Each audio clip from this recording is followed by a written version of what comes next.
Not only in Israel were people looking for the Messiah. At the same time, the shepherds saw the angel at Bethlehem. Astrologers and wise men called Magi were watching the western night sky, studying the stars as they often had done. Suddenly, a mysterious light glowed brighter than any star.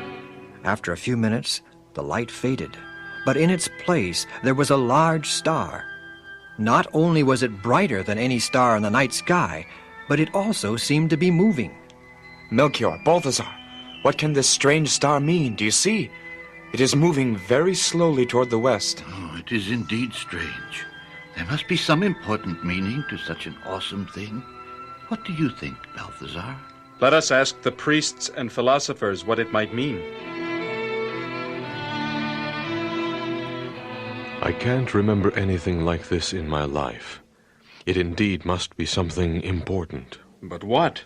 Surely you must know something from your many years and books. But this is something new and strange to me. In my many years as a priest of our religion, I cannot recall anything like this either, Balthazar. Nothing at all?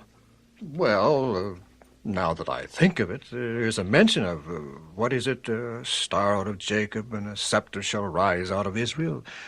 That's found in the Jewish writings. The Jewish writings? Thank you. Here it is, Balthazar, in the book of Numbers, a prophecy of Balaam. Let's see. There shall come a star out of Jacob. And what is this Jacob? The father of the 12 tribes of Israel. Yes, that's it, Gaspar. What is it? The star that shines so brightly in the west must be shining over Israel, and it is a sign that a mighty king is born in that land. See, here it says, a scepter, a king carries that, shall rise out of Israel. A great king. Or even someone greater. Perhaps the one promised so often in Jewish scripture, the Messiah. Then let's wait no longer. What shall we do, Melchior? Go and find him and worship him. Let us take rich presents from our land. All we have to do is follow the moving star. And we shall find the promised one.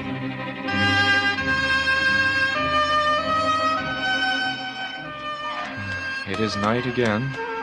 And look, there is the star again. We've been following it every night for many weeks. But maybe our journey will soon end, for we're nearing Jerusalem. The holy city of the Jews. Surely the promised one will be known there.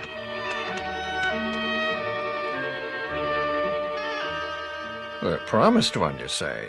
We know nothing of such a one. But the prophecy says... We know what the prophecies say. You are but Gentiles, and the prophecies belong to us, not the heathen. But we have seen the star and followed it. Then you followed an ill omen, wise men. But whom do we ask about the promised one if you know nothing about him? If we don't know anything about him, it's because there is nothing to know. Come, surely someone knows something. Well, I warn you, if King Herod hears about this, there shall be trouble. Indeed, King Herod, who ruled the Jews, did hear about it soon after, and he did not like it. What is this about a new king? A great king? Pah! It's just what I heard at the temple, just a rumor started by some wise men from the east. It is a plot by the priests to set up another king in my place, and I shall not stand by while they do so. Call the chief priest to my palace at once. Yes, Your Majesty, at once.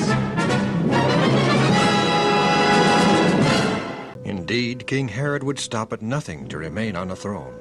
He had killed many people already, even some of his own family, to be king. The priests came quickly at his command. King Herod made them reveal where the birthplace of their expected king was to be. There are many prophecies regarding the Messiah, Your Majesty. It's hard to answer your question. Hard? But you are the religious leaders of the Jews. You must know what your writings say. But not all of us believe those prophecies anymore, Your Majesty. A Messiah... But Rome is the ruler of the world. And I am your king. Now, I command you, tell me what your prophecies say.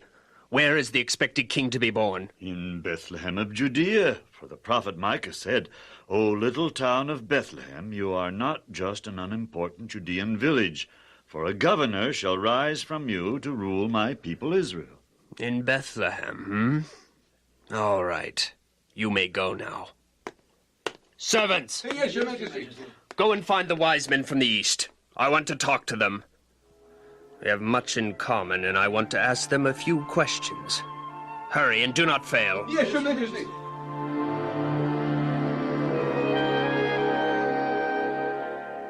And, when did you first see this marvelous star, sirs? Several months ago, Your Majesty. And, what do you think the star means, my good men? We, Melchior here and Gaspar, feel that it's a sign of a great king, a mighty prince, that is to be or has been born. And do you know where this is to happen? No, Your Majesty, but God will direct us soon. Good. Go and search for the child, then. And when you find him, come back and tell me so that I can go and worship him too. That is good, Your Majesty. We will do so. Thank you for your kindness. Very well. Remember what I told you. You may go now. Thank you, Your Majesty. Worship him. Ha! I'll kill him immediately. There shall be no king but me.